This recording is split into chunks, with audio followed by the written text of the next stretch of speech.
Bueno, pues yo voy a comenzar bueno, con el taller. Vamos a hablar de lo que es la transmutación. La transmutación tiene su complejidad, no es algo tampoco tan sencillo de estudiar, pero vamos a dar como algo muy breve, algo muy sintetizado, para que podamos entender cómo es la transmutación y cómo lo vamos a aplicar, por ejemplo, a la transmutación de nuestras emociones, a la transmutación de nuestros sentimientos que podrían ser no tan factibles para nosotros, transformarlos en algo positivo, ¿no? Voy a hablar un poco de lo que es la historia. Voy a hablar de lo que es la alquimia. Y la alquimia es algo para muchos muy conocido, incluso alguna vez hemos escuchado de eso, de la transformación de los elementos. Sin embargo, bueno, la alquimia tiene su origen prácticamente desde los escritos desde la cultura egipcia. La palabra alquimia procede del término árabe. ¿Por qué? Porque después de que caen los egipcios, bueno, llega la influencia persa, llegan los babilónicos, llegan los griegos, llega el Imperio Romano, y de ahí viene toda esta enseñanza, de todos modos se sigue manteniendo. Viene de alquimia, que significa, tiene una raíz griega que es cumeia y significa la ciencia egipcia o ciencia de la Tierra Negra. A esta parte de Egipto en ese tiempo así se la denominaba, Tierra Negra. Bueno, en la actualidad este vocablo también es asociado como la química, ¿no? ¿Por qué? Porque tiene un trasfondo de modificación de elementos químicos. Bueno, la alquimia busca la transmutación de los metales, como el plomo, que no tienen tan gran valor, a una transformación de otro elemento como el oro, que obviamente tiene un poco más de valor. Bueno, aquí viene algo ya más, por ejemplo, el plomo tiene 82 protones, el oro tiene 79, así que para convertir el plomo en oro se deben de perder 3 protones. Bueno, todo ello es posible a través de una gran cantidad de energía. Actualmente hay lo que se denomina la fusión nuclear, que es una reacción en el que se unen los núcleos ligeros para formar uno más pesado. Vaya, todo esto tiene un trasfondo más químico, que yo no tengo tanto conocimiento, pero bueno, que finalmente viene a hacer lo que es la transformación. Sin embargo,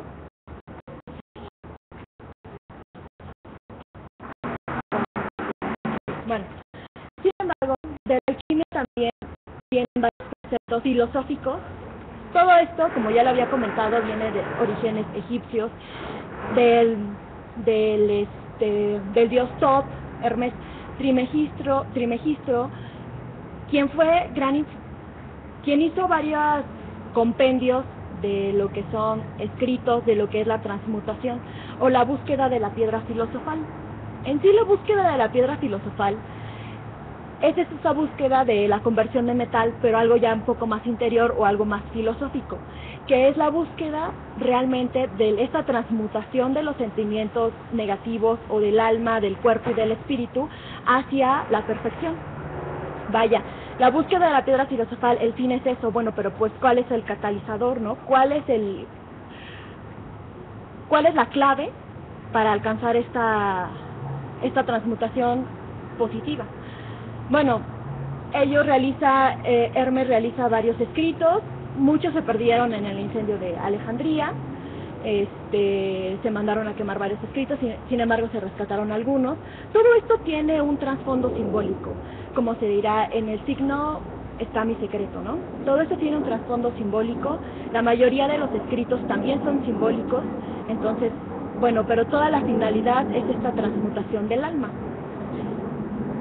Hermes comentaba o tiene su escrito que es el Kybalión, que habla de 7 leyes universales. Uno de ellos es el principio de la correspondencia, como es arriba es abajo. ¿Esto qué quiere decir? Esto implica lo que es el microcosmos y el macrocosmos. Es decir, conócete tú mismo, conócete lo que tú eres y conocerás cómo se maneja el universo o cómo se mueve el universo. Todo esto tiene una complejidad un poco mayor, pero bueno, esto es como ya un poco más de síntesis. Bueno, la evolución de la alquimia. Obviamente los preceptos egipcios, como ya lo había comentado, hay invasiones, hay caídas, entonces se va pasando el conocimiento o se van adquiriendo ciertos conocimientos, en otras culturas, como los persas, los babilónicos, los griegos. Pero bueno, en la cuestión occidental hay varias corrientes, que es por ejemplo, también en China con el taoísmo y todo eso. En la India también se adoptan varios preceptos de la alquimia. Pero bueno, en el ámbito occidental está la corriente pitagórica. ¿Esto qué quiere decir? El número a base, el mundo, el universo, la explicación del universo, cómo se mueve a través de cuestiones matemáticas, geométricas, aritméticas. Pitágoras más que nada habla en cuestiones geométricas, su símbolo es el pentagrama, y habla de 4 puntos, el 1, el 2, el 3 y el 4. La suma de todos estos dan un 10, que es la totalidad. Vaya, el concepto es, 1 es la unidad, 2 es la dualidad, el 3, bueno, viene siendo los preceptos de la Trinidad.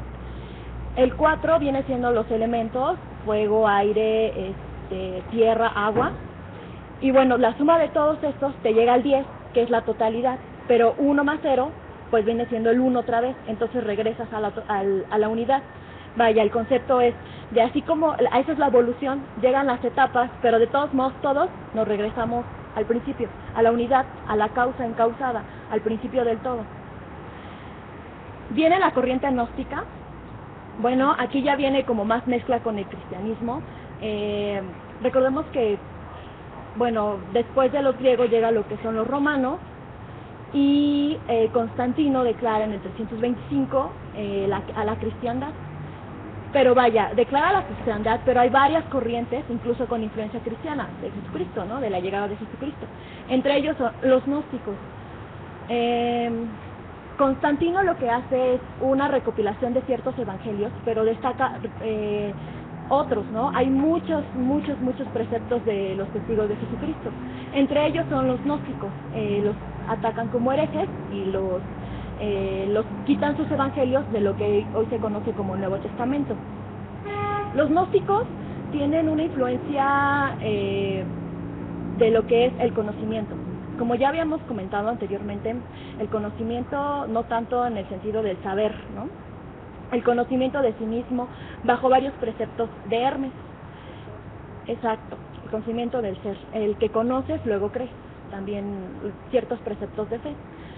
Y la corriente jonista, bueno, aquí viene como ciertos filósofos como Tales de Mileto, Anaxímenes, Anaximandro, que ven como el origen del mundo a través de ciertos elementos, el agua, el aire, el fuego, hasta el ampeirón, ¿no? Con Anaxímenes. Bueno, obviamente después de todo esto, cae el Imperio Romano, llega lo que es la invasión bárbara, y la Iglesia también tiene cierta posición ya en la época medieval.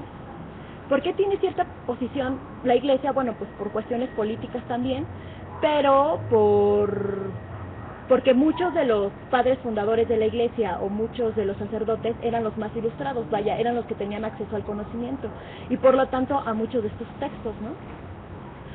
Varios de los padres de la Iglesia tienen también ciertos conocimientos de la alquimia o también porque recopilan cierta información de filósofos como Aristóteles y Platón y de otros tiempos. Entonces, bueno, como ellos tenían acceso al conocimiento, varios de los padres fundadores de la Iglesia tienen preceptos o escritos que tienen mucho que ver con la alquimia. Bueno, ok. Los principales expositores son varios, de todas partes del mundo, como ya lo había comentado, desde los persas, el Imperio Árabe, desde los en Oriente, China, hay muchos escritores que tienen cierta influencia de la alquimia. Uno de ellos también es Paracelso, lo menciono porque, bueno, hay varios preceptos médicos y ya no se le atribuye tanto a lo que es el ocultismo. Aquí pongo una cita de lo que dice Santo Tomás de Aquino en sus preceptos de la Suma Teológica. Bueno, fue uno de los principales escritos que hizo Santo Tomás, que habla obviamente sobre esta transmutación, en la búsqueda de la piedra filosofal. Ok, la transmutación significa cambiar de naturaleza, de sustancia y de forma. Entonces, la transmutación mental es cambiar de estado, cualidades, formas o condiciones mentales. Es lo que había comentado en un principio. Es la clave para realizar este cambio de si algo nos molesta, si algo no nos satisface, cambiarlo completamente a algo positivo. Es decir, transmutar las actitudes. Transmutar las actitudes en un trabajo, transmutar las actitudes en la vida personal, en la vida de pareja, con amigos, etcétera. La transmutación mental viene del precepto de Hermes, que es el principio del mentalismo. El todo es mente. El todo es mente, el universo es mental. Es decir, que la única realidad oculta sobre todo lo que existe es la mente. La transmutación mental puede cambiar la materia, energía u otras mentes. Las cosas de diferentes clases no pueden transmutarse unas en otras, es decir, tomando amor, odio, el este y el oeste. El amor no puede transmutarse en oeste o el odio en este. El amor puede tomarse en odio o el odio en amor, cambiando su polaridad. Bueno, ya traducidos son estos 7 principios. Todos estos tienen una correspondencia. Vaya, todos estos tienen una línea que los une. El principio de mentalismo tiene que ver con el principio de correspondencia. El principio del mentalismo es todo es mental. El principio de correspondencia es como arriba es abajo. El principio de vibración quiere decir que todo tiene vida, todo vibra. Cuando en algunas ocasiones hemos hablado de que vamos a estar en sincronía con el universo, es decir, vamos a estar en sincronía, en vibración, vaya, con el universo. El principio de polaridad, el principio del ritmo. El ritmo es como un péndulo que tiene una conexión directa con el principio de polaridad, es decir, existe lo positivo, lo negativo, existe bueno, malo, pero todas son, como diría Hermes, todas son medias verdades. ¿Esto qué quiere decir? Es como el péndulo. La misma reacción que hace del lado izquierdo es la misma que hace para el lado derecho. Entonces, si nosotros podemos transmutar, si nosotros podemos, de algo negativo que podemos sentir a algo positivo, tiene una concepción energética en nosotros que nos pone en armonía con todo el universo, con el principio de vibración, vaya, en la misma sincronía. El principio de causa y efecto, todo tiene una causa, todo tiene un efecto. Esto es algo un poco ya más común. Es decir, si nosotros actuamos en cierta forma, va a tener un efecto inmediato o a largo plazo. Vaya, por eso en ciertos preceptos de la Biblia hablan de por tus frutos te conocerán. Es decir, que si tú actúas de una manera correcta, una manera armónica, eso mismo va a repercutir en tus efectos, en tu vida diaria, en tu bienestar. Es decir, a veces no lo vamos a ver todo negro, sino lo vamos a ver en un sentido más positivo. Todo es lección y todo es aprendizaje. Entonces, el punto es entenderlo así y pensar de que aunque nos puedan suceder cosas negativas o cosas que no estamos tan preparados para aceptarlas, siempre la podemos transmutar a algo positivo y siempre podemos aprender de ello. Y bueno, el principio de generación, todo tiene una generación masculino, femenino, vaya. Todos estos tienen un hilo conductor, entonces vaya, la clave en sí para encontrar esta piedra filosofal es la práctica de cada uno de ellos, el entendimiento de cada uno de ellos. Ahorita estoy dando un resumen un poco más sencillo, incluso podríamos ver cada uno y tratarlo de aplicar, ¿no?, en la vida diaria. Algo ya no tan técnico. Bueno, como ya lo había comentado, la aplicación de esa transmutación pues viene a sentimientos positivos o sentimientos de búsqueda. Finalmente, nadie está convencido de que quiera actuar de manera negativa. Nadie se siente del todo bien si mata a alguien, ¿no?, o si nos vamos a extremos, o si siente algún rencor o algún odio por alguna otra persona, algún otro semejante. Transmutarlo al sentido positivo es el perdón, la armonía, la comprensión, la tolerancia. Toda esta práctica nos lleva a tener una mejor vida espiritual, pero también del cuerpo, ¿no?, que es lo que estamos tratando de llevar en este taller. ¿Alguna duda con respecto a esto?